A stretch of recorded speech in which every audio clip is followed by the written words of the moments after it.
Betting యాప్లు అదేవిధంగా online రెమ్మీ వీటికి సంబంధించిన విషయాల మీద కంటిన్యూస్గా సభలో చర్చ జరగడం, బయట ఆందోళనకరమైన పరిస్థితులు ఉండడం, సిద్దిపేట శాసనసభ్యులు హరీష్ రావు గారు ఆన్లైన్ బెట్టింగ్ మీద అదేవిధంగా ఈ బెట్టింగ్ యాప్ల మీద ఆన్లైన్ రమ్మీ గేమ్ల మీద ప్రభుత్వం చర్యలు తీసుకోవాలి. పేదలకు తీరని నష్టం జరుగుతుంది. పేదలు ఈ బెట్టింగ్ యాప్లతో బలవుతున్నారు, ఆత్మహత్యలు చేసుకుంటున్నారు, రకరకాల ఆందోళనలు చేపట్టడం జరిగింది, మాట్లాడడం జరిగింది. అధ్యక్ష గత ప్రభుత్వమే 2017లో ఆన్లైన్ బెట్టింగ్ కానీ ఆన్లైన్ యాప్ వీటన్నిటి మీద నిషేధం చేస్తూ చట్టం తీసుకొచ్చింది.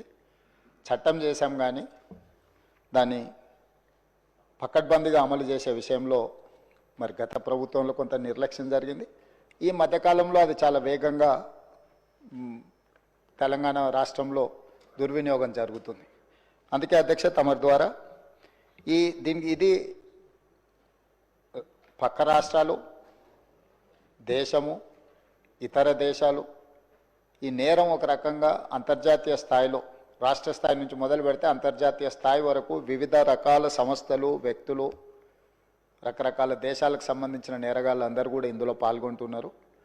ఇది ఏదో టెంపరీగా ఒక పోలీస్ స్టేషన్లోనో లేకపోతే ఒక పరిధిలో మనం విచారణ చేస్తే దీనికి ఈ సమస్యకు సమూలమైన పరిష్కారం కనుగొనే పరిస్థితి లేదు. కాబట్టి ఈ ఆన్లైన్ బెట్టింగ్ కానీ ఆన్లైన్ ఈ యాప్లు కానీ లేకపోతే ఆన్లైన్ రమ్మీ లాంటి గేములు డిజిటల్లీ ఈ గేమింగ్ ఏదైతే జరుగుతుందో, ప్రధానంగా బెట్టింగ్ ఏదైతే జరుగుతుందో దీని పట్ల రాష్ట్ర ప్రభుత్వము అప్రమత్తంగా ఉండాలి, కఠినంగా వ్యవహరించాలని నిర్ణయం తీసుకున్నది. అధ్యక్ష నేను ఎవరి మీద ఆరోపణలు లేకపోతే ఎవరు ఏ పరిస్థితిలో వీటిని ప్రత్యక్షంగా పరోక్షంగా అనుమతించారు, ప్రోత్సహించారు ఎక్కువ వివరాల దగ్గర నేను వెళ్ళదలుచుకోలేదు. రాష్ట్ర ప్రభుత్వం స్పష్టంగా బెట్టింగ్ యాప్లు కానీ ఆన్లైన్ బెట్టింగ్ కానీ ఆన్లైన్ రమ్మీ గేమ్ల పట్ల అప్రమత్తంగా ఉండడమే కాదు కఠినంగా వ్యవహరించాలని ఈరోజు రాష్ట్ర ప్రభుత్వం నిర్ణయం తీసుకున్నది. దీన్ని నిరోధించడానికి, నిషేధించడానికి అవసరమైన చర్యలు తీసుకోవడానికి ఒక స్పెషల్ ఇన్వెస్టిగేషన్ టీం, వీలైతే సిబిసిఐడి కానీ లేకపోతే అధికారులతో సమీక్ష చేసిన తర్వాత ఒక స్పెషల్ ఇన్వెస్టిగేషన్ టీంను వేసి కఠినంగా వ్యవహరించాలని చెప్పి ఈరోజు రాష్ట్ర ప్రభుత్వం నిర్ణయం తీసుకున్నది. అధ్యక్ష అదేవిధంగా గతంలో చేసిన చట్టంలో దీంట్లో ప్రధానంగా 2 సంవత్సరాల కంటే మించి శిక్ష కూడా లేదు. రేపు వచ్చే సమావేశాలలో ఈ ఆన్లైన్ బెట్టింగ్ నిర్వాహకులకనే కాదు ఆడేవాళ్లను, బాధితులను, అదేవిధంగా ఈ ఆన్లైన్ అడ్డగోలుగా నిర్వహిస్తున్న వాళ్ళ పట్ల శిక్షను కూడా పెంచడానికి అవసరమైన చట్టాలను కూడా అవసరమైతే మనం సవరించుకోవాల్సిన అవసరం ఉన్నది. అధ్యక్ష ఎందుకంటే శిక్ష కఠినంగా ఉంటుంది, ఎక్కువ కాలం ఉంటుంది అని ఎప్పుడైతే తెలుస్తుందో నేరం అనేది తగ్గుతుంది.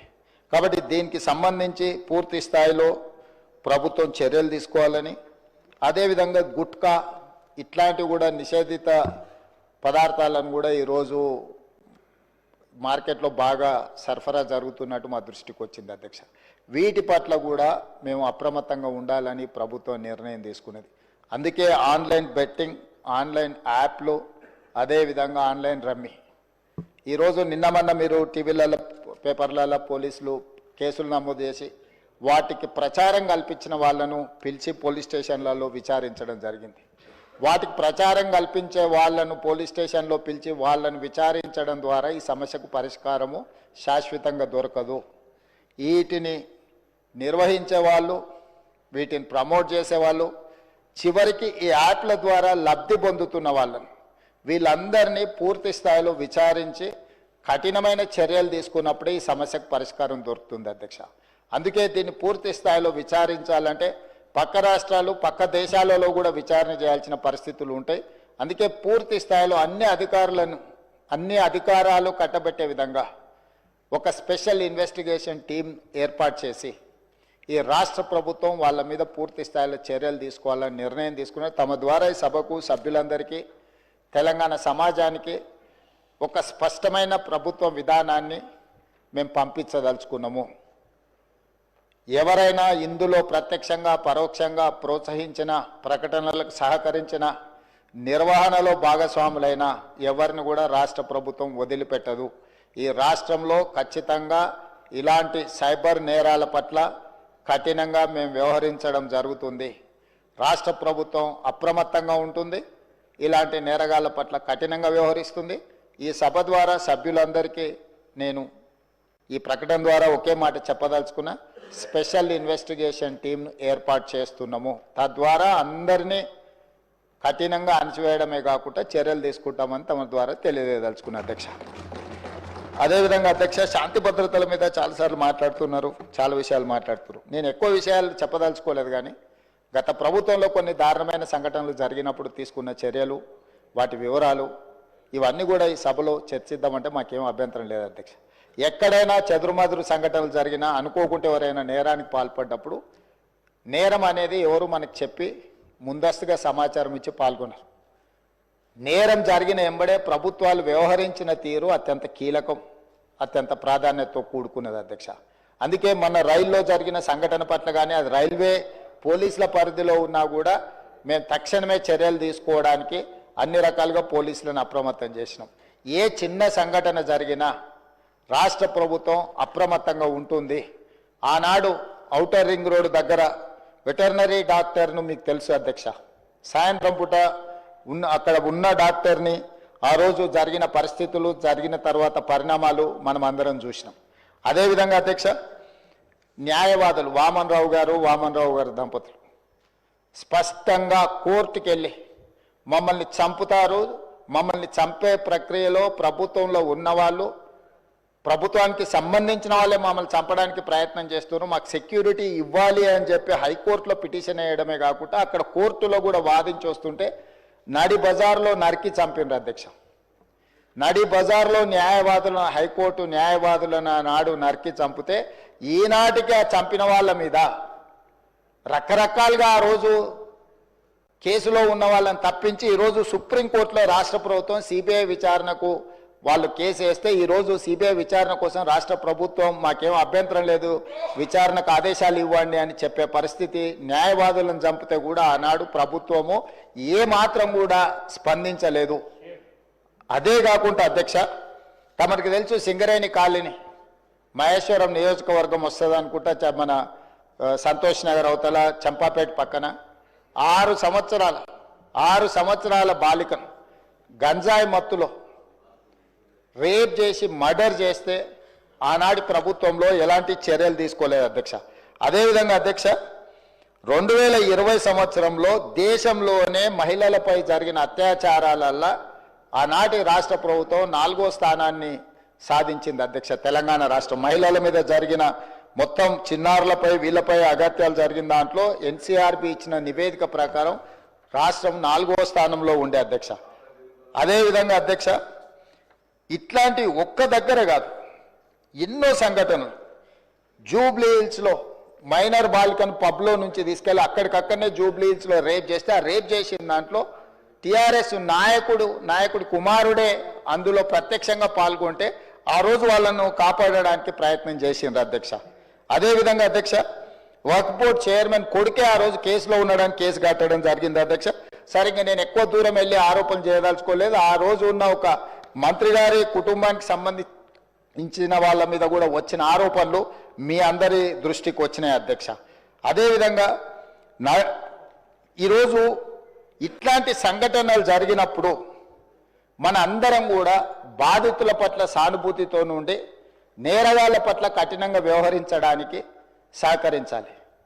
అట్లా కాకుండా ఇదేదో ప్రభుత్వమే ప్రత్యేకంగా ఈ చర్యలు చేసే వాళ్ళను కాపాడుతుంది అన్నట్టుగా ప్రధాన ప్రతిపక్ష పార్టీ ఈ రకంగా ఆరోపణలు చేయడం, తద్వారా ఒక ఆందోళనకరమైన పరిస్థితి కల్పించి తెలంగాణ రాష్ట్రంలోకి వచ్చే పెట్టుబడులను రానియకుండా, పెట్టుబడులు ఎప్పుడు వస్తాయి అధ్యక్ష?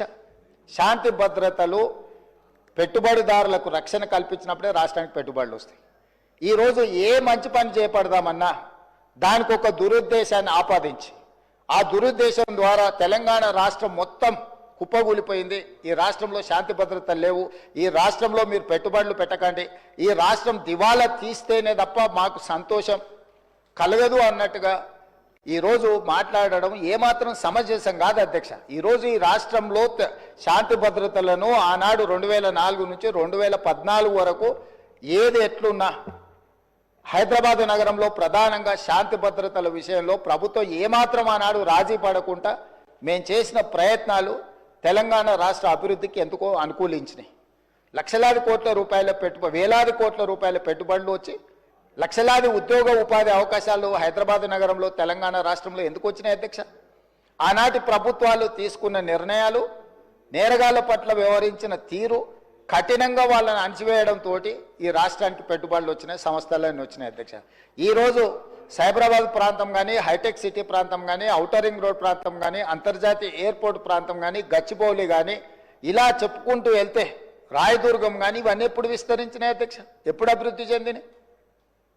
హైదరాబాదు నగరంలో ఒకనాడు ఉమ్మడి రాష్ట్రంలో లేకపోతే అంతకంటే ముందు మత కల్లోలాలు ఉంటే కూడా అందరినీ కూడదీసుకొని అందరిని కలుపుకొని వాటిని అణిచివేసిన తర్వాత ఈ రాష్ట్రం అంటే శాంతి భద్రతలకు ఒక వేదిక అని తయారు చేసిన తర్వాతనే మనకు పెట్టుబడులు వచ్చినాయి అధ్యక్ష.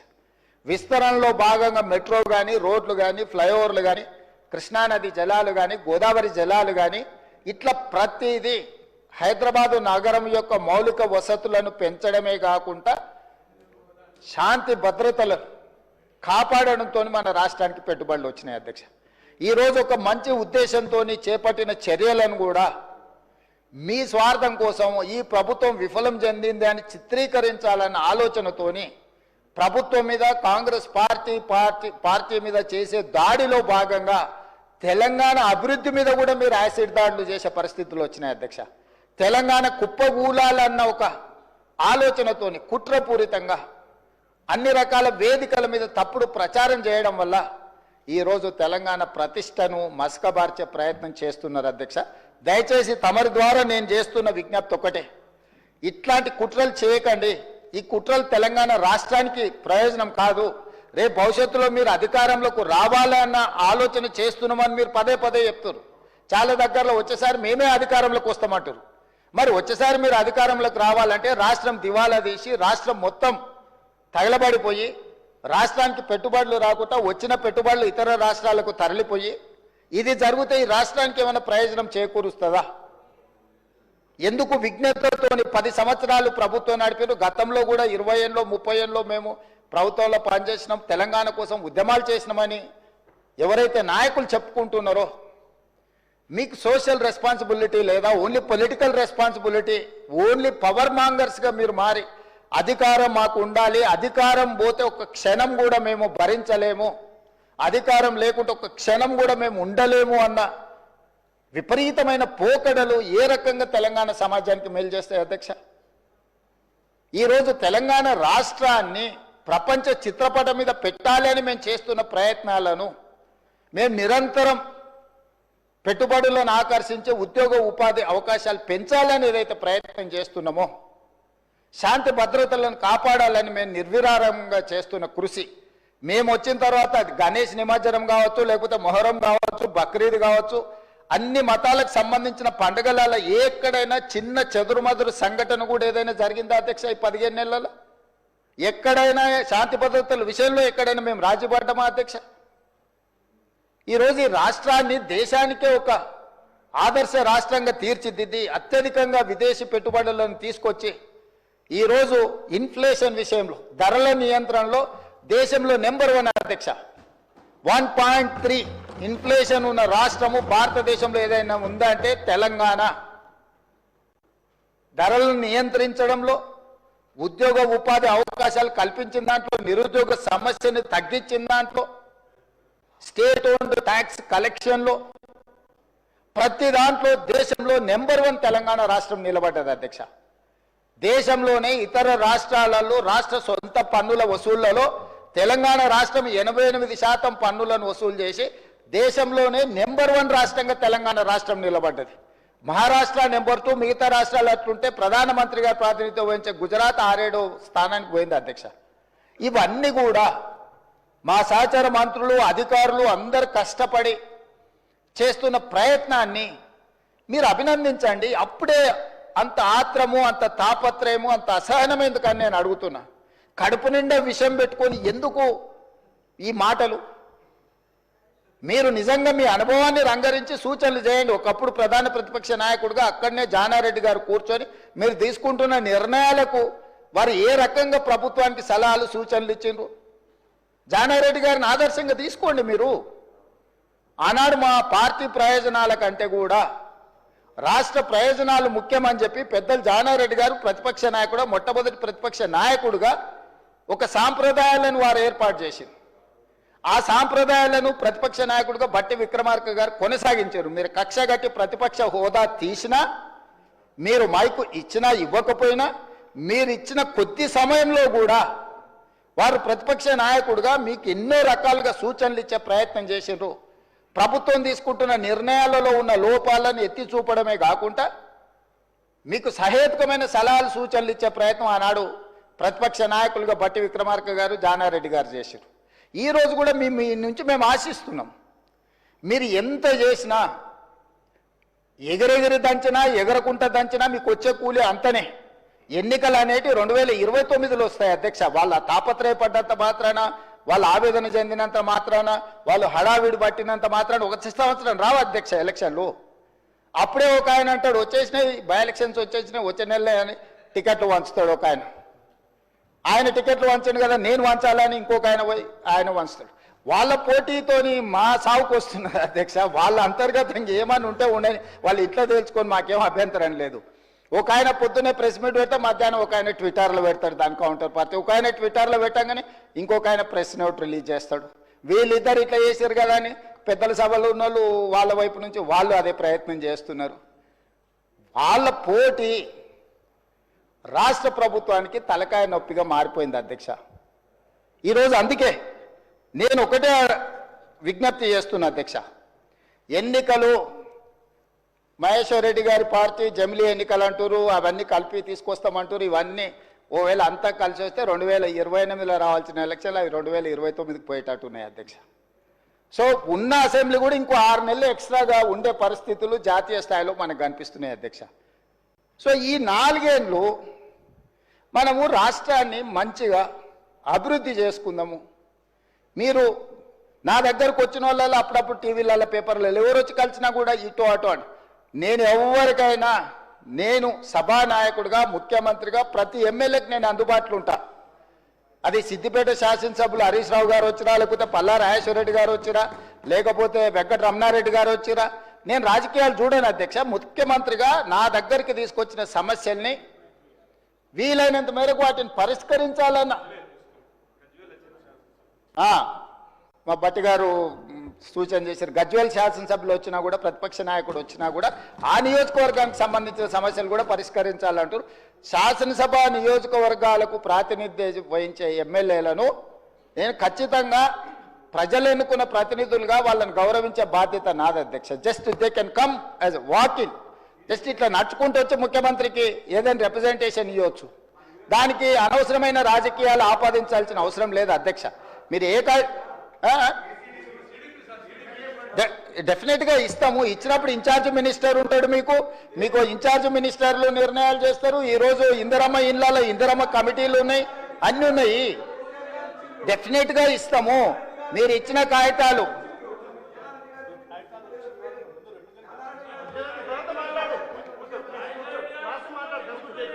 నిన్నగాక మొన్న పద్మారావు గారు వచ్చిండ్రు, సికింద్రాబాద్ శాసనసభ్యులు. ఆయన నియోజకవర్గానికి సంబంధించిన కాలేజీలు ఇతర నిర్మాణాలకు సంబంధించిన నిధుల గురించి వచ్చిండ్రు. అక్కడికక్కడనే నేను ఆదేశాలు ఇచ్చి ఎంబడే ఆ పనులను మొదలుపెట్టాను అని చెప్పిన. కృష్ణమోహన్ రెడ్డి గారు వచ్చిండ్రు. గద్వాల ప్రాంతం గట్టు మండలము అత్యంత వెనుకబడ్డ మండలము, డార్క్ మండలం. గద్వాల ఏరియాల one of the backward area.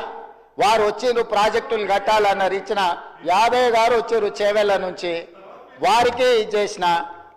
మిత్రుడు ప్రభాకర్ రెడ్డి గారు కుటుంబంలో శుభకార్యం ఉంది రావాలని వెడ్డింగ్ కార్డు ఇచ్చిండు. నేను ఎవరినైనా వెళ్ళాను, కలిశాను, ఆశీర్వదించి వచ్చిన. మంచిని మంచి అంటాము, చెడును చెడు అంటాము. మా మైండ్లలో చెడు లేదు. మీరు మైండ్ లేదని ఉన్నా దాన్ని తగ్గించుకోండి. 10 సంవత్సరాల అనుభవం తర్వాత ప్రజలు ఇచ్చిన తీర్పు మనకు కొంత కనువిప్పు కలిగించాలి. అది కాకుండా మనం ఎంతసేపు ఉన్నా ఎదురుగున్నోళ్ళని బద్నాం చేయడం ద్వారా మనం మంచోళ్ళం అవుదామని అనుకుంటే కుదరదు అధ్యక్ష. ప్రజలు విఘ్నులు. మమ్మల్ని బద్నాం చేసినంత మాత్రాన మీరు మంచోళ్ళు కాలేరు. మీరు మంచిగుంటే మంచోళ్ళు అవుతారు. మా మీద బురద చల్లి మాకంటే వాళ్ళ దగ్గర ఎక్కువ బురదుంది చూడండి అని మీ మీద ఉన్న బురద కంటే మా మీద ఎక్కువ చల్దామని, లేకపోతే మా డిప్యూటీ సీఎం గారినో ఇంకొకరినో బద్నాం చేయడం ద్వారా మీరు మంచోళ్ళు అవుదామని మీరు ముసుగు దొరుకుని మీరు ప్రవర్తించడం వల్ల మీకు ఏమీ ప్రయోజనం ఉండదు. అందుకే ఈరోజు రాష్ట్ర ప్రభుత్వం రాకేష్ రెడ్డి లేనట్టున్నాడు. ఆయన young India integrated residential school గురించి నాకు ఇవ్వాలి, నేను ప్రతిపక్ష ఎమ్మెల్యేను కదా అంటే 100% ఇస్తా అని చెప్పిన పెట్టినం లిస్టులో నాకు తెలిసి. సో అధ్యక్ష, మేము వివక్ష చూపించము. వివక్ష మా విధానం కాదు. వివక్షతోని రాష్ట్రాన్ని నడపలేము. వివక్ష వల్ల రాష్ట్రం అభివృద్ధి చెందదు. వీలైనంత మేరకు రాష్ట్ర అభివృద్ధి కోసం అందరు సహకారం తీసుకొని ప్రభుత్వం ముందుకు వెళ్ళాలనుకుంటుంది. అందుకే డాంబికాలకు గొప్పలకు పోలే. బడ్జెట్ 2 సార్లు మా బట్టి విక్రమార్క గారు ప్రవేశపెట్టినప్పుడు ఉత్తుత్త బడ్జెట్లు ఊదరగొట్టే బడ్జెట్ పెట్టి ఇప్పటికి 4 లక్షలు దాటి ఉండేది అధ్యక్ష. ఉత్తుత్త బడ్జెట్లు ఊదరగొట్టే బడ్జెట్లు పెట్టదలుచుకోలేదు. చేసేదే చెప్తాం, చెప్పిందే చేస్తామనే విధానంతో బడ్జెట్ నియంత్రించడం ద్వారా రాబోయే 2 బడ్జెట్లలో యాక్యురేట్ 100%. ఈరోజు నేను బట్టి విక్రమార్క గారి తరఫున వారు ప్రవేశపెట్టిన బడ్జెట్ నాకు అంచనా వేసిన తర్వాత నాకున్న సుదీర్ఘకాలం ప్రతిపక్షంలో పనిచేసిన అనుభవము, 15 నెలలు ముఖ్యమంత్రిగా చేసిన అనుభవంలో 95% వారు ఈరోజు ప్రవేశపెట్టిన బడ్జెట్ నిజం కాబోతుంది. Minimum 95%. Whereas 2014 to 2023 go through all 10 budgets. మొదటి సంవత్సరం 40% వ్యత్యాసం ఉంది. ఏ రోజు కూడా 25% కంటే తక్కువ వ్యత్యాసం లేని బడ్జెట్ని గత ప్రభుత్వాలు పెట్టలేదు అధ్యక్ష. కాగితాలకే పరిమితమైన కేటాయింపులు, కాగితాల మీదనే కేటాయింపులతోని శాఖలు నిర్వహించాలని, వెల్ఫేర్ నిర్వహించాలని, ఇట్లా రకరకాల అబద్ధాలతోని ప్రైవేట్ కంపెనీలు బ్యాంకులలో లోన్ తెచ్చుకోవడానికి ఎన్ని రకాలుగా బ్యాలెన్స్ షీట్లను ఫ్రాడ్ చేస్తారో రాష్ట్ర ప్రభుత్వం అన్ని రకాలుగా బడ్జెట్ను ఫ్రాడులెంట్ బడ్జెట్స్ ప్రవేశపెడితే CAG time and again they have given findings. ఇంత ఫ్రాడులెంట్ ఇవే మేము చూడలేదని క్యాగ్ నివేదికలు ఇచ్చినాక కూడా వాళ్ళ ఆలోచన మారతలేదు. వాళ్ళ ఆ ఆలోచన మారిపోయింది. ప్రజలు వాళ్ళని మార్చిండ్రు. మాకు ఒక అవకాశం ఇచ్చిండ్రు. మాకు అవకాశం ఇచ్చినప్పుడు కనీసం కొంత పని చేయడానికి సహకరించి కొంతకాలం చూసిన తర్వాత వాస్తవాల ప్రాతిపదికన ఏదైనా మాట్లాడితే బాగుంటుంది అధ్యక్ష. అంతే తప్ప ఈరోజు ఏడ భూసేకరణ చేయడానికి పోయినా అంతెందుకు అధ్యక్ష, నిన్నమన్నా నేను చూస్తున్నా గచ్చిబౌలిలో భూమి మీరు ఏం చేయొద్దని. అధ్యక్ష, దాదాపుగా 25 సంవత్సరాలు అనుకుంటా, 25 సంవత్సరాల క్రితం బిల్లీరావు అనే వ్యక్తికి, ఒక ప్రైవేట్ వ్యక్తికి, ప్రైవేట్ సంస్థకు ఆ భూమి కేటాయించారు. 25 సంవత్సరాల నుంచి ఏ రోజు కూడా సెంట్రల్ యూనివర్సిటీ దగ్గర ఆ భూమి లేదు. తెలంగాణ ఉన్న కంబైన్డ్ రాష్ట్రంలో 2006లో ఆనాడు కాంగ్రెస్ పార్టీ రద్దు చేసింది ఆ కేటాయింపు. అక్కడి నుంచి కోర్టు కేసులు జరిగినాయి. 2014లో తెలంగాణ రాష్ట్రం వస్తే 2024 వరకు 10 సంవత్సరాలు గత ప్రభుత్వం బిల్లీరావు నుంచి భూమి గుంజుకోలేదు అధ్యక్ష. నేను వచ్చిన వెంబడే సుప్రీంకోర్టు వరకు వెళ్ళి కొట్లాడి ఒక ప్రైవేట్కు ఐఎంజీ భారత్ అని ఒక ఫేక్ కంపెనీకి కేటాయించిందని ఆరోపణలు ఎదుర్కొంటున్న భూమిని సుప్రీంకోర్టులో కూడా కేసు గెలిచి ఆ భూమిని వెనక్కి తీసుకొని ఆ భూమిని ఈరోజు మనం అభివృద్ధిలో భాగంగా టీజీఐఐసి కేటాయించి అక్కడ ఐటీ కంపెనీలు ఇతర పరిశ్రమలు రావడానికి అవసరమైన లేఅవుట్ చేయండి అని చెప్పి ఈరోజు ఒక అభివృద్ధి కోసము ఒక కాంక్రీట్ ప్రపోజల్తో ముందుకు వస్తే ఈరోజు అక్కడ ఏదో రిజర్వ్ ఫారెస్ట్ ఉన్నట్టు, రిజర్వ్ ఫారెస్ట్లో అత్యంత ఏమంటారు జీవరాశులు ఉన్నట్టు, జింకలు, పులులు, సింహాలన్నీ ఆన్నే ఉన్నాయి అన్నట్టు, జింకలు, పులులు, సింహాలు లేవు అధ్యక్ష. ఆ చుట్టుముట్టుతో కొన్ని గుంటనక్కలు చేరి ఇట్లా వ్యవహరిస్తున్నాయి అధ్యక్ష. గుంటనక్కలకు గుణపాఠం చెప్తాం అధ్యక్ష. అది 100% developed area. We are also going to utilize for development. We are not utilizing or otherwise మేము ఎవరికో అర్ధరాత్రి పూట ఎవరికో కట్టబెట్టే ప్రయత్నం చేయలేదు అధ్యక్ష. పర్ఫెక్ట్ డెవలప్మెంట్ చేసి ఓపెన్ ఆక్షన్ ద్వారా అంతర్జాతీయ స్థాయి సంస్థల్ని పెట్టుబడులు పెట్టడానికి భూమిని తెలంగాణ ఇండస్ట్రియల్ ఇన్ఫ్రాస్ట్రక్చర్ కార్పొరేషన్ ద్వారా ఆ పెట్టుబడులను ఆకర్షించడం కోసం ఈరోజు ఒక ప్రణాళికబద్ధమైన డెవలప్మెంట్ చేయడానికి మేము ముందుకు వస్తే ఇవాళ దాన్ని అడ్డుకునే ప్రయత్నం చేస్తున్నారు అధ్యక్ష. నేను ఒకటే మాట అడుగుతున్నా అధ్యక్ష, 10 సంవత్సరాల మీద అధికారంలో ఉన్నప్పుడు ఐఎంజీ భారత బిల్లీరావు అనే ఆయన దగ్గర భూమి ఉన్నప్పుడు మీకు బాధ లేదు, దుఃఖం లేదు, ఆ భూమిని వెనక్కి తీసుకురావాలని ఆలోచన లేదు. అలాంటి వాళ్ళ నుంచి ఆ భూమిని వెనక్కి తీసుకొచ్చి పరిశ్రమల అభివృద్ధి కోసం ఎందుకు అక్కడికి పోయినాం అధ్యక్ష? ఈరోజు అమెరికన్ కౌన్సిలేట్ అక్కడనే ఉంది, ఈరోజు విప్రో అక్కడనే ఉంది, ఇన్ఫోసిస్ అక్కడనే ఉంది, ఐటీ పరిశ్రమలన్నీ అక్కడనే ఉన్నాయి. అట్లాంటివి చాలా పరిశ్రమలు ఉన్నాయి అక్కడ. అది ఫైనాన్షియల్ డిస్ట్రిక్ట్. ఆ ఫైనాన్షియల్ డిస్ట్రిక్ట్ని ఇంకా కొంచెం ఎక్స్పాండ్ చేస్తే అంతర్జాతీయ స్థాయిలో పెట్టుబడులను ఆకర్షించుంటాడని అని చెప్పి ఈరోజు అక్కడ దాన్ని విస్తరించే ప్రయత్నంలో భాగంగా ఈరోజు పోయినాం అధ్యక్ష. పరోక్షంగా కోర్టులో పిఐఎల్ చేపిస్తారు, పరోక్షంగా పిల్లల్ని రెచ్చగొడతారు, యూనివర్సిటీ ల్యాండ్ తీసుకున్నారని. ఐఎంజీ భారత్కు పోయినప్పుడు లేని బాధ ఈరోజు టీజీఐఎస్సి పరిశ్రమలను నిలుపుకోవడానికి, పెట్టుబడులు పెట్టడానికి, వేల లక్షల ఉద్యోగ అవకాశాలు కల్పించడానికి ప్రయత్నం చేస్తుంటే ఎందుకు అభ్యంతరం పెడుతున్నారు అధ్యక్ష? ఎందుకు అంటే ఇంత సింపుల్ లాజిక్. అంటే రేపు పొద్దుగాల మీరు ఏ పరిశ్రమల కోసం భూమి సేకరించరా? ఏ రోడ్ల కోసం విస్తరించడానికి మీరు భూములు సేకరించరా? ఈ రాష్ట్రంలో పరిశ్రమలు రావద్దా? ఈ రాష్ట్రంలో పెట్టుబడులు ఎవరు పెట్టొద్దా? ఈ రాష్ట్రంలో చదువుకున్న నిరుద్యోగులకు ఉద్యోగ ఉపాధి అవకాశాలు ఇవ్వొద్దా? యూనివర్సిటీకి ఏం సంబంధం అధ్యక్ష భూమి? ఆ భూమి ఐఎంజీ భారత్ అని బిల్లీరావుకు కట్టబెట్టిన భూమి 25 సంవత్సరాల తర్వాత ఈ ప్రభుత్వం ఏర్పడిన తర్వాత, ప్రజాప్రభుత్వం ఏర్పడిన తర్వాత సుప్రీంకోర్టులో కొట్లాడి వేల కోట్ల రూపాయల భూమిని వెనక్కి తెచ్చింది నేను అధ్యక్ష. సుప్రీంకోర్టులో ఉద్దండులైన న్యాయవాదులను పెట్టి వాదింపజేపించి సుప్రీంకోర్టులో గెలిచి ఆ భూమిని వెనక్కి తీసుకొని ఈరోజు ఎవరికో అర్ధరాత్రి పూట కట్టబెట్టకుండా పరిశ్రమలు ఐటీ పార్కులు చేయాలని, మల్టీ జోను మిక్స్డ్ యూజ్ కోసం చేయాలని చెప్పి ఒక మంచి ఉద్దేశంతో వస్తే దాన్ని కూడా అడ్డుకుంటారు. లేకులు రాక్లు ఉన్నాయేంటివి? లేకులను రాక్లను ఆక్రమించుకున్నది ఎవరు? ఎందుకు ఇవన్నీ వీళ్ళు ఈరోజు అడ్డం పడుతున్నారు ఏంది అనేది నేను అది ఇంకో సందర్భంలో వివరాలు చెప్తా అధ్యక్ష. అదేవిధంగా అధ్యక్ష, హరీష్ రావు గారిని చూస్తే అప్పుడప్పుడు మళ్ళీ ఆయన నా పేరు తీసుకున్నాడు అంటారు. పేరు ఎందుకు తీసుకోవాల్సిందంటే నువ్వు నిన్న మాట్లాడిన దాని మీద వాళ్ళ పేరు తీసుకుంటున్నా. ఆమన్గల్ మా అత్తగారు ఊరు అంటే నేను అత్తగారు ఊరికి రోడ్డు వేసుకుంటున్నాను. అత్తగారు వాళ్ళ ఊరు వదిలి 5 దశాబ్దాలు అయింది అధ్యక్ష. అత్తగారు వాళ్ళ ఊరు వదిలేసి 5 దశాబ్దాలు అయింది. ఫ్యూచర్ సిటీని వాళ్ళు పరిశ్రమల కాలుష్యంతో మొత్తం రంగారెడ్డి జిల్లాను సర్వనాశనం చేయాలని కుట్రపూరితంగా అత్యంత కలుషితమైన ఫార్మా కంపెనీలను అక్కడ పెడుతుంటే కలుషితమైన ఫార్మా కంపెనీలు అన్నిటిని ఒక దగ్గర కూడబెట్టి అంతర్జాతీయ ఎయిర్పోర్ట్ కూడా కుప్పకూలుతుందని చెప్పి దాన్ని జాగ్రత్తగా జీనోమ్ వ్యాలీ ఏ విధంగా డిజైన్ చేసినామో అట్లా చేయడమే కాకుండా ఏమాత్రం కలుషితం లేని పరిశ్రమలకు భూములు కేటాయించాలి, దానికి అంతర్జాతీయ ప్రమాణాలు ఉండాలి, నెట్ జీరో సిటీ చేయాలి, ఏఐ హబ్ చేయాలా, స్పోర్ట్స్ హబ్ చేయాలా, ఎడ్యుకేషనల్ హబ్ చేయాలా, ఇట్లాంటివన్నీ మేము పెడితే వాటిని అడ్డుకోనికి ఆ రోడ్ అక్కడికి తీసుకెళ్ళి అధ్యక్ష రోడ్ ఆమన్గల్ కోసం వేయలేదు అధ్యక్ష, రోడ్ అత్తగారు ఊరికి వేయలేదు అధ్యక్ష. మా అత్తగారు రోడ్డు కావాలంటే సొంత పైసలతోనే అంతకంటే పెద్ద రోడ్డు వేసుకున్నట్టు అంత శ్రీమంతులే అధ్యక్ష. వాళ్ళు ఏమంత పేదోళ్ళు కాదు. నేను రోడ్డు వేస్తే వాళ్ళు బాగుపడేటంత పరిస్థితి ఏం లేదు. మా అత్తగారు వాళ్ళు ఎవరో మీకు కూడా బాగా తెలుసు అధ్యక్ష. అధ్యక్ష ఔటర్ రింగ్ రోడ్డు నుంచి రీజనల్ రింగ్ రోడ్ ఎక్కడైతే వస్తుందో ఈ రెండింటి మధ్యలో రేడియల్ రోడ్స్ ఒక్కటి కాదు అధ్యక్ష, 11 రోడ్లు డెవలప్ చేయాలని ఈరోజు ప్రతిపాదనలు తెచ్చినాము. ఇవాళ ఒక్కటే మేము అక్కడ కొంగర కళా నుంచి ఎగ్జిట్ రోడ్లో తీసుకొని ఫ్యూచర్ సిటీని టచ్ చేసుకుంటే 90 డిగ్రీస్ స్ట్రైట్గా తీసుకున్నాం. నేను స్ట్రైట్గా హరీష్ రావు గారిని నేను అడుగుతున్నా సూటిగా, ఇంకొక ఆయనకైతే సరే ఆయనకు నేను మాట్లాడేది అర్థమైతే అర్థం కాదో నాకు తెలియదు కానీ వారు ఇక్కడనే ఉన్నారు కాబట్టి వారిని అడుగుతున్నా. ఈ రోజు అభివృద్ధి వద్దా? రీజనల్ రింగ్ రోడ్డు నిర్మించాలనా వద్దా?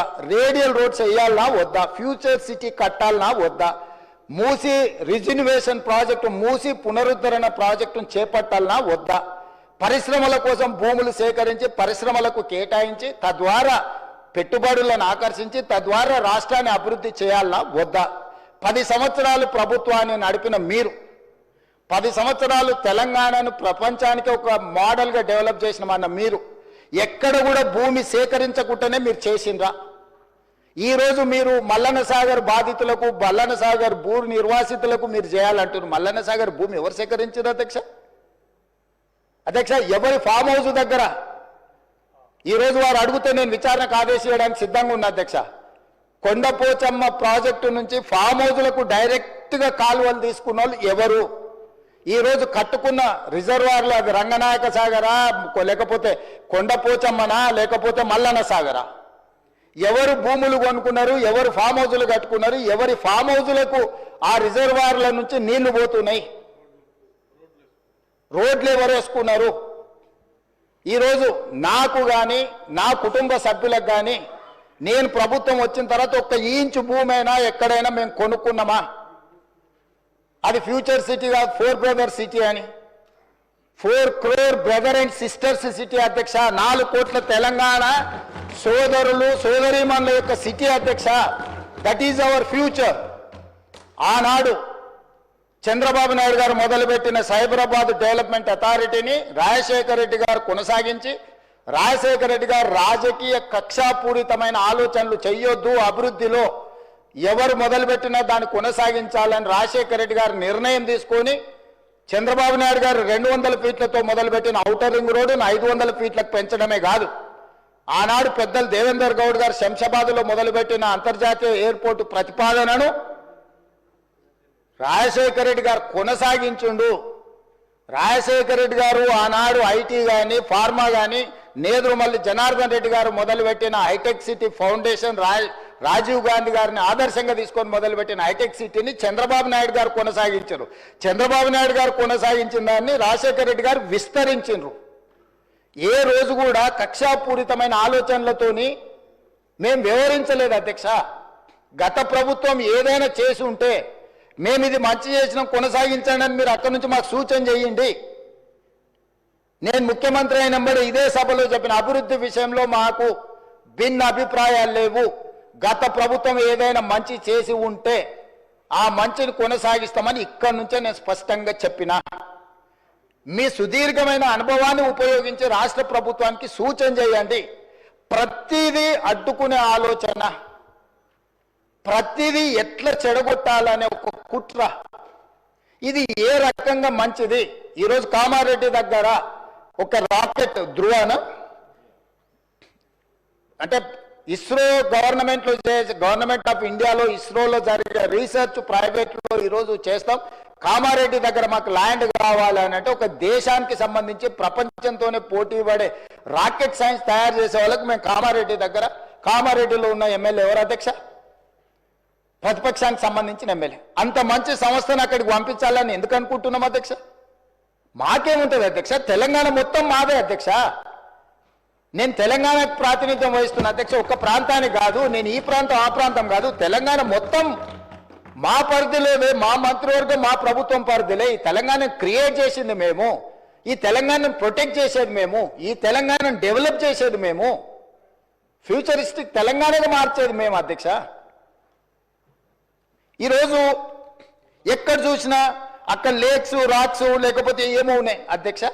నిజ నిర్ధారణ కమిటీ మీరు వేసుకోండి అధ్యక్ష. మీరు ఆదేశాలు ఇస్తే మాకేమో అభ్యంతరం లేదు. ఎమ్మెల్యేలు అందరినీ ఒక ట్రిప్ తీసుకెళ్లి చూపిద్దాం అధ్యక్ష. అక్కడ జరుగుతున్న అభివృద్ధి ఏంది, మేము చేస్తున్నది ఏంది, లేకపోతే పవర్ పాయింట్ ప్రజెంటేషన్ తమరు అనుమతిస్తే సభలు కానీ లేకపోతే కమిటీ హాల్లో చూపిస్తాం అధ్యక్ష. అన్ని ఓపెన్ బిడ్డింగ్లు మేము అమ్మదలుచుకున్నాం అధ్యక్ష. పెట్టుబడులను ఆకర్షించాలని ఇవాళ అసెంబ్లీ జరుగుతున్నా కూడా అంతర్జాతీయ సంస్థలతో ఈరోజు నేను మా శ్రీధర్ బాబు గారు మీటింగ్ ఏర్పాటు చేసి ఆ మీటింగ్ను ఈరోజు వాళ్ళతో పెట్టుబడులను మాట్లాడి వచ్చినాం అధ్యక్ష. ప్రపంచంలోనే పెద్ద పెద్ద పరిశ్రమలు తెలంగాణ వైపు హైదరాబాద్ వైపు చూస్తుంటే మీరు చేయలేని పనులను కూడా ఈరోజు ఎలివేటెడ్ కారిడార్ కంటోన్మెంట్లో మీరు 10 ఏళ్ళు తిప్పలవడం అన్నారు, రాలేదు. అంతకంటే ముందు 10 ఏళ్ళు రాజశేఖర రెడ్డి గారు కూడా ప్రయత్నం చేసి రాలేదు. నేను వచ్చిన 10 నెలల కేంద్ర ప్రభుత్వం నుంచి నేను సాధించిన అధ్యక్ష. పూడూరులో నిర్వహించిన లో ఫ్రీక్వెన్సీ నావీ రాడార్ స్టేషన్ మీరు కూడా వచ్చారు కదా అధ్యక్ష. అది 9 ఏళ్ళు మీరు కేవలం రాజకీయ కక్షలతో ఆపి పెడితే దేశ భద్రతకు సంబంధించింది అధ్యక్ష. అది ఏ ప్రైవేట్ ఇండస్ట్రీ ఎవరు పెట్టుబడిదారు కప్పజెప్పేది కాదు. సముద్రంలో దేశం మీద దాడి చేయడానికి వచ్చే శత్రువులను కనిపెట్టడానికి మన తెలంగాణలో మన భూభాగం మీద వికారాబాద్లో తమరి నియోజకవర్గంలో పని మొదలు పెడతామంటే 9 ఏళ్ళు మీరు ఆ భూమిని కాంపెన్సేషన్ తీసుకొని కేంద్ర ప్రభుత్వం నుంచి నష్టపరిహారం తీసుకొని భూసేకరణలో భాగంగా కేవలం మీరు పర్సనల్గా ఏదో ఎజెండా తీసుకొని వెళ్తే కేంద్ర ప్రభుత్వం దానికి అనుకూలంగా వ్యవహరించలేదు అని ఒక కారణం చేత పెండింగ్ పెడితే నేను దాన్ని క్లియర్ చేసిన. ఆర్సీఐ అక్బరుద్దీన్ ఓవైసీ గారి కాన్స్టిట్యున్సీలు ఉంటాయి, దేశ భద్రత కోసము ఉండే సంస్థ. మీరు లీజ్ రెన్యువల్ చేయలే. గవర్నమెంట్ ఆఫ్ ఇండియా దేశ భద్రత కోసం ఉన్న భద్రతా బలగాలకు సంబంధించిన వాటిని తెలంగాణ రాష్ట్ర ప్రభుత్వం 2700 ఎకరాల ల్యాండ్ లీజ్ రెన్యువల్ చేయకుండా గత ప్రభుత్వం మీరు ఆపెడితే నేను ఇమ్మీడియట్గా కేంద్ర ప్రభుత్వానికి లీజ్ రెన్యువల్ చేసిన అధ్యక్ష. కేంద్రంలో ఉన్నది నరేంద్ర మోడీ గారు కాబట్టి, లేకపోతే రాజ్నాథ్ సింగ్ గారు కాబట్టి, రాజకీయంగా నాకు సరిపోదు కాబట్టి నేను దేశ భద్రతతో కూడా చెలగాట మారతాని అట్లా కుంచితమైన స్వభావంతో మేము వ్యవహరించలేదు అధ్యక్ష. అది నరేంద్ర మోడీ గారైనా, రాజ్నాథ్ సింగ్ గారైనా, లేకపోతే చంద్రశేఖరరావు గారు, హరీష్ రావు గారు, లేకపోతే తారక రామారావు గారైనా దేశ భద్రతకు సంబంధించిన విషయంలో, రాష్ట్ర అభివృద్ధి విషయంలో మేము ఎక్కడ కాంప్రమైజ్ కాలేదు అధ్యక్ష. పొలిటికల్ విల్తో మేము దాని రాజకీయ ప్రేరేపితమైన నిర్ణయాల వైపు మేము ఎన్నడూ వెళ్ళలేదు అధ్యక్ష. కాబట్టి దయచేసి సభ ద్వారా నా రిక్వెస్ట్ ఒక్కటే, మీరు సూచనలు చేయండి, రాష్ట్రానికి ప్రయోజనం చేకూరే అంశాలను ప్రస్తావించండి. ఇప్పుడు మీరు నెంబర్ ప్రకారం మైక్ ఇస్తలేరు, అక్బరుద్దీన్ ఓవైసీ గారికి ఎక్కువ మైక్ ఇస్తున్నారని. Sir, we are welcoming it, whatever you have given suggestions. మీరు సలహాలు సూచనలు ఇస్తే మైక్ ఇవ్వడానికి మాకు ప్రాబ్లం లేదు. మీరు మీ కుట్రలకు, మీ కుతంత్రాలకు మీరు తెలంగాణ మీద విషం చిమ్మడానికి ఈ మైకును వాడుకుంటామంటే మీరు చాలా విఘ్నతతోని ఇక్కడ ఉన్న వాళ్ళకి మైక్ ఇవ్వకుండా వాళ్ళకి ఇచ్చినాక కూడా మేము ఎవరము అభ్యంతరం పెట్టకుండా స్పీకర్ గారి నిర్ణయమే మాకు శిరోధార్యం అని చెప్పి మేము ఏ విషయంలో కూడా మేము అభ్యంతరం పెట్టకుండా సహకరించినాం అధ్యక్ష. అందుకోసమని ఈరోజు అధ్యక్ష నా సూచన ఒకటే అధ్యక్ష, బెట్టింగ్ యాప్ల విషయంలో కానీ, ఆన్లైన్ బెట్టింగ్ విషయంలో కానీ, లేకపోతే ఆన్లైన్ రమ్మీ విషయంలో కానీ వ్యసనాలకు తెలంగాణలో తావు లేదు. గంజాయికి, డ్రగ్స్కి, కొకైన్కి, కెసినో వాళ్ళకి, కోళ్ల పందాలకి తెలంగాణలో తావు లేదు. అట్లాంటి వాళ్ళని మీరు ప్రోత్సహించకండి. మీరు ఎంత దగ్గర వాళ్ళైనా మళ్ళీ నేనే దాని వివరాలు మాట్లాడితే అట్లెట్లా మీరు, ఇట్లెట్లా మీరు, కేసు అట్లెట్లా పెడతారు. మన వాళ్ళు ఉన్నప్పుడు తప్పని పరిస్థితులు వస్తాయి. మీకు బాధ ఉండొచ్చు, మీకు బాధ ఉన్నప్పుడు వాళ్ళని అట్లాంటి తప్పులు చేయకుండా ఆపాలి. గతంలో మనది అధికారం ఉన్నప్పుడు చెల్లింది కానీ ఇప్పుడు చెల్లదురా నాయన. ఇప్పుడు ఇట్లా చేస్తే ఊపోది ప్రభుత్వం అని మీరు మంచి చెప్పుకోవాలి, తలుపు మూసి లోపల ఇంట్లో కొంత చెప్పుకోవాలా. సో దయచేసి మళ్ళీ ఒకసారి నేను ప్రతిపక్షానికి విజ్ఞప్తి చేస్తున్నా, అభివృద్ధి భూసేకరణ విషయంలో మీరు అభ్యంతరం పెట్టకండి. నష్టపరిహారం ఇద్దామా, ఏమిద్దామో చెప్పండి, ఓపెన్ డిబేట్ ఫర్ దట్. భూసేకరణ విషయంలో భూమి కోల్పోతున్న వాళ్లకు బాధ ఉంటుంది, దుఃఖం ఉంటుంది. ప్రత్యామ్నాయం ఏం చేద్దామో చెప్పండి. మూసి పరివాహక ప్రాంతంలో నష్టపోతున్న పేదలకు ఏమిద్దాము, ఒక మంచి కమ్యూనిటీ, ఒక గేటెడ్ కమ్యూనిటీ కట్టి వాళ్ళకి ఇండ్లు కట్టిద్దామా, లేకపోతే వాళ్ళకి నష్టపరిహారం బాగిద్దామా, లేకపోతే ఫ్యూచర్ సిటీ రోడ్లో పోయే వాళ్ళకి ఏ విధంగా నష్టపరిహారం ఇద్దాము, లేకపోతే ఫ్యూచర్ సిటీలో భూసేకరణకు సంబంధించి ఎంత నష్టపరిహారం ఇద్దాము, లగచర్లలో పేదవాళ్ళ భూమి పోతే ఏమిద్దామో చెప్పండి. ఇది ప్రభుత్వ ఖజానాలో నుంచి ఇచ్చేది ఎవరు, వాళ్ళు కానీ నేను కానీ ఎవరు మన ఇళ్లలో నుంచి తీసిస్తలేము. ప్రభుత్వ ఖజానా నుంచి అభివృద్ధిలో వాళ్ళు సహకరించినప్పుడు వాళ్ళకు రూపాయి ఎక్కువ నష్టపరిహారం ఇచ్చి వాళ్ళని ఆదుకునే బాధ్యత మనది. వాళ్ళకు ఉపాధి కల్పించే అవకాశం ఉంటే వాళ్ళకు ఉపాధి కల్పిద్దాం, వాళ్ళ కుటుంబాలకు ఉద్యోగ అవకాశం కల్పించేది ఉంటే ఉద్యోగ అవకాశం కల్పిద్దాం. కానీ భూసేకరణనే మేము అడ్డుకుంటాము, మేము ముందుకే పోనీయము. వేసిన మీ దాంట్లోనే తీసుకోరు, కరెక్ట్, మంచి క్వశ్చన్ అడిగాడు. మల్లన సాగర్లో కేసులు వేసిన ఆయన వాళ్ళ దాంట్లోనే తేలేడు, పాలమూరు రంగారెడ్డిలో కేసు వేసిన ఆయన వాళ్ళ దాంట్లోనే తేలేడు. వీరం హర్షవర్ధన్ రెడ్డి కేసు వేసిండు అధ్యక్ష పాలమూరు రంగారెడ్డిలో, ఎంబడే అక్కడనే పక్కన కూర్చున్నాడు అధ్యక్ష. సభ్యుడు ఇక్కడ లేడు కానీ కేసులు వేసిన వాళ్ళని మొత్తం లిస్టు తీద్దాం. కేసులు వేపించింది వాళ్ళే, చేర్చుకునేది వాళ్ళే.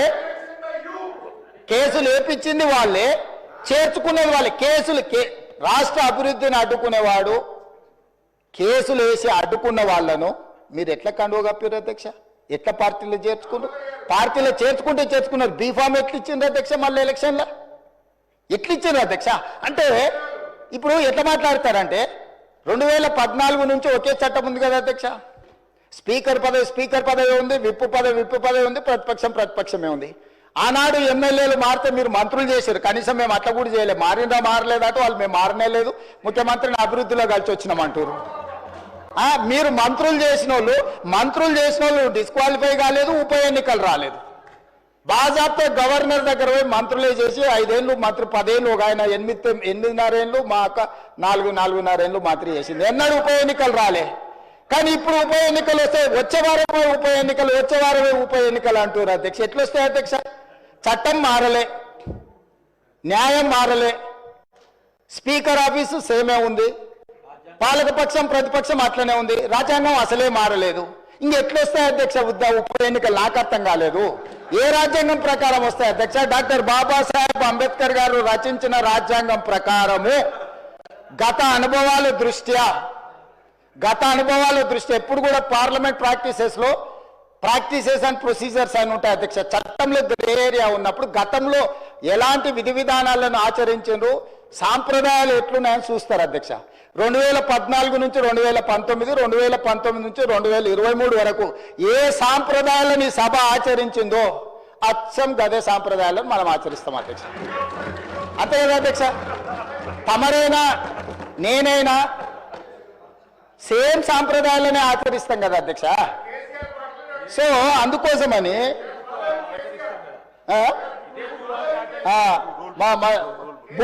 రూల్ బుక్ కూడా మారలే అధ్యక్ష. బుక్ కూడా ఇదే ఉంది. బుక్ వారు రాసిందే అధ్యక్ష. ఆ రోజు కమిటీ వేసి ఈ బుక్ ఎవరెవరు కూర్చొని రాసిరు అధ్యక్ష? దీంట్లో పేర్లు కూడా ఉంటాయి అధ్యక్ష. ఉంటుంది, పేరు ఉంటుంది. వాళ్ళే ఈ కమిటీలు ఎవరున్నారో కూడా ఇందులో పేర్లు ఉంటాయి అధ్యక్ష. అందులో మిత్రుడు వివేకానంద వీళ్ళందరూ కూడా సభ్యులే అధ్యక్ష. మేమేం అడుగుతాడో నడుస్తలేము. ఆయన అడుగుల్లో నడుస్తాం, మడుగులో పడతాం. ఆయన అడుగులో నడుస్తామంటే మడుగులో పడతాం, సడుగులు ఇరుగుతాయి అధ్యక్ష. అట్లాంటి వాటి చేయం అధ్యక్ష. సాంప్రదాయాలను పాటిస్తామని అంటున్నాం అధ్యక్ష. ఈ సభ కొన్ని సాంప్రదాయాల ప్రాతిపదికన సభ నడుస్తుంది అధ్యక్ష.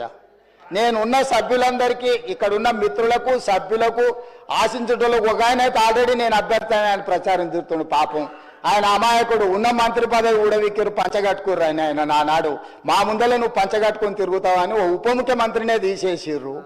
ఎందుకంటే కొంచెం మంచిగా డ్రెస్ అయితే కూడా వాళ్ళకి నచ్చక ఆ రోజు నేను చెప్పిన రోజు ఆయనకు, ఆ రోజు నాకు మంచి మిత్రుడే అప్పట్లో, అరే నువ్వు ఇంత మంచిగా కడక్ తయారై ఇట్లా చేసి నువ్వు సభలోకి వస్తే ఉద్యోగం ఊడుతుందన్న సరిగ్గా నెల తిరిగేటప్పటికి ఉద్యోగం ఊడిపోయింది అధ్యక్ష.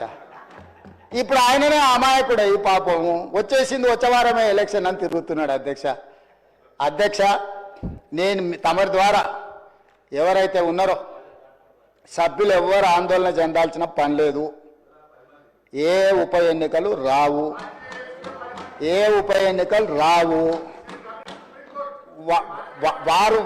వారి ఉప ఎన్నికలు వారు కోరుకున్నా రావు.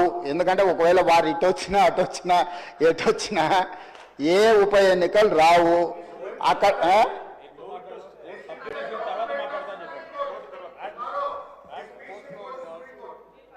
అదేవిధంగా హరీష్ రావు గారు బాగా గుర్తు చేశారు. విషయం సుప్రీంకోర్టులో ఉంది. ఆ సుప్రీంకోర్టులో సబ్జుడిస్ అయిన విషయంలో లోపల నేను మాట్లాడితే కొంత ప్రొటెక్షన్ ఉంది, కానీ బయట మాట్లాడే వాళ్ళకి ఎవరికి ప్రొటెక్షన్ ఉండదు. Actual this house is immune for certain laws. ఈ సభలో మనం కొన్ని విషయాలు ప్రస్తావించవచ్చు. సభకు రక్షణ ఉంది తమరి నాయకత్వంలో. కానీ సభ బయట ఉప ఎన్నికలు వస్తాయి, అయిపోయింది, వచ్చేవారమే ఎన్నికలు, మల్లవారమే ఎన్నికలు, ఇదంతా ఉత్తదే అధ్యక్ష. అదేంది జరిగేది లేదు, పోయేది లేదు, ఎవరు ఆందోళన చెందాల్సిన పని లేదు. ఎందుకంటే ఉప ఎన్నికల మీద మనం దృష్టి పెట్టాల్సిన అవసరం లేదు. అభివృద్ధి మీద నేను ఎందుకు ఇవన్నీ విషయాలు చెప్తున్నా అధ్యక్ష తమరి ద్వారా అంటే, మా దృష్టి ఎన్నికలు ఉప ఎన్నికల మీద లేదు. మా దృష్టి రాష్ట్ర అభివృద్ధి మీద, రాష్ట్ర సంక్షేమం మీద, రాష్ట్రానికి పెట్టుబడులు తీసుకురావాలని, తద్వారా ఉద్యోగ ఉపాధి అవకాశాలు కల్పించాలని, శాంతి భద్రతలను కాపాడాలని, ఈ రాష్ట్రంలో ఎవరైనా తప్పులు చేస్తే వాళ్ళ పట్ల కఠినంగా వ్యవహరిస్తామని చెప్పడానికే ఈ అన్ని విషయాలు నేను ఇక్కడ ప్రస్తావించిన అధ్యక్ష. అంతకుమించి వేరే విషయం లేదు. అందుకే ప్రతిపక్ష పార్టీకి నేను సూచన చేస్తున్నా, మీ పట్ల మాకేం ద్వేషం లేదు, మాకెందుకు ఉంటుంది, ప్రజలు మిమ్మల్ని శిక్షించిండ్రు. ఇప్పుడు మీరు ఒక బాధ్యతతో కూడుకున్న సలహాలు సూచనలు ఇవ్వండి, తప్పకుండా వాటిని అమలు చేస్తాము. ఉప ముఖ్యమంత్రి గారు ప్రవేశపెట్టిన బడ్జెట్లో చాలా సహేతుకత ఉన్నది. మిగతా విషయాలు, చట్టాలు, సాంప్రదాయాలు మా శ్రీధర్ బాబు గారు అనుభవజ్ఞులు, ఎప్పటికప్పుడు బుక్ చూపిస్తూనే ఉన్నాడు, విషయాలు చెప్తూనే ఉన్నాడు. కాబట్టి దయచేసి అందరికీ నేను అడిగేది, అదేవిధంగా అక్బరుద్దీన్ ఓవైసీ గారు కూడా కొన్ని అంశాలను ప్రస్తావించారు, నేను వాటిని డీటెయిల్గా మాట్లాడతాను. ఏ ప్రతిపక్షమైనా మాకు ఇచ్చే సూచనలే మేము డెఫినెట్గా ఓ సమయంలో నేను హౌస్లో ఉన్నా లేకపోయినా మీరిచ్చే సభ్యులు ఏదైతే కోర్ ఇష్యూస్ రేజ్ చేస్తుందో వాటన్నిటిని నేను వింటూనే ఉన్నా, చూస్తూనే ఉన్నా. వాటిని పరిష్కరించుకొని ముందుకెళ్దాం. తమరు సభ్యులకు ఎవరెవరికి అవకాశం ఇవ్వాలనో తమరు అవకాశాలు ఇవ్వండి అధ్యక్ష. నా విజ్ఞప్తి ఒకటే, సూచనలకు సలహాలకు సమయం ఎక్కువ ఇవ్వండి. రాజకీయ దాడి చేస్తాం, ఎదురు దాడి చేస్తాం, క్షణికావేశంలో యాసిడ్ దాడులు నేను చూస్తుంటాం కదా అధ్యక్ష. అట్లాంటి యాసిడ్ దాడు లాంటి ఆలోచనలతో ఇక్కడ మాటలు మాట్లాడితే అది రాష్ట్రానికి నష్టం జరుగుతుంది. రాష్ట్రానికి నష్టం కలిగించే మాటలు ఎవరు అక్కడి నుంచి మాట్లాడినా, ఇక్కడి నుంచి మాట్లాడినా, ఎక్కడి నుంచి మాట్లాడినా వాటిని నియంత్రించండి అధ్యక్ష. ధన్యవాదాలు అధ్యక్ష. అక్బరుద్దీన్ ఓవైసీ जी।